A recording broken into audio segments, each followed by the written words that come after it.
The motions for sanctions and other things from the content creators got denied. I can't thank them enough for standing up. See, a celebrity decided to blame the backlash that she received for what, in my opinion, is a series of tone-deaf choices. And she alleged a coordinated smear campaign. Like, be for real. There are those of us who aren't even monetized, yo. And I've been doing this for a whole year. You know, we're real people. We have voices. Imagine in what world? Where's the common sense from the lawyers? In what world does the Southern District of New York look at Ken's and goes like, oh, that's valid. That's a valid subpoena. That's great. She had one subscriber on YouTube. You'd think she had 1 million followers or something to warrant her being subpoenaed.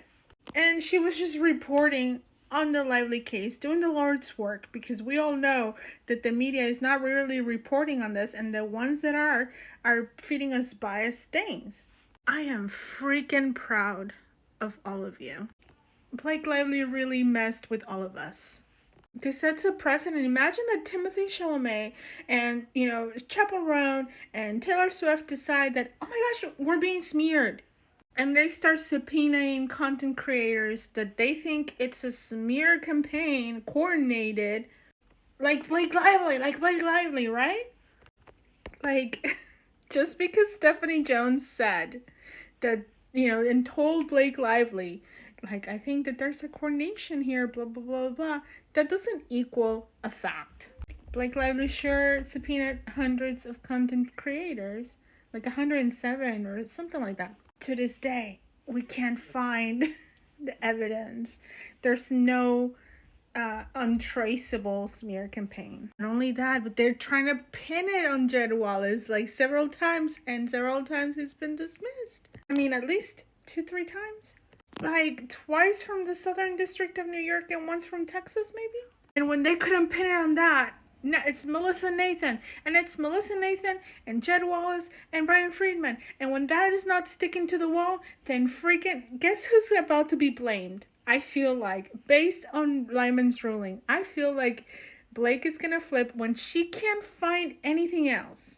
When she can't blame anyone else, she's going to blame Stephanie Jones. She's going to go like, she lied to me. I'm calling it right the frick now.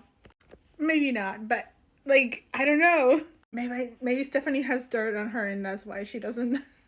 I don't know. It really reminds me of Aunt Linda in A Simple Favor 2. At first, I thought it was referring to Leslie Sloan, but it very well, whatever. Don't mind me. I thought it was an Easter egg. But yeah, listen, I am proud. Proud. Yes, it's not the response, and it's really saddening. It's disheartening. It's the feeling, right? The sheer frustration. Like, these content creators went through a whole lot. It was, I want to say, almost traumatic. Imagine like the stress, the on the finances, on the health. It's not like people just have like all these money sitting there in case, like, for a rainy day, in case a Nepo baby decides to like come against you. So yeah, like, literally, I know that people will go like, it's a win for Blake Lively. Honestly, it's a win for us. Because people stood up and didn't let this slide. They were like, freak no. I am getting teary-eyed, but just like because I'm so freaking proud.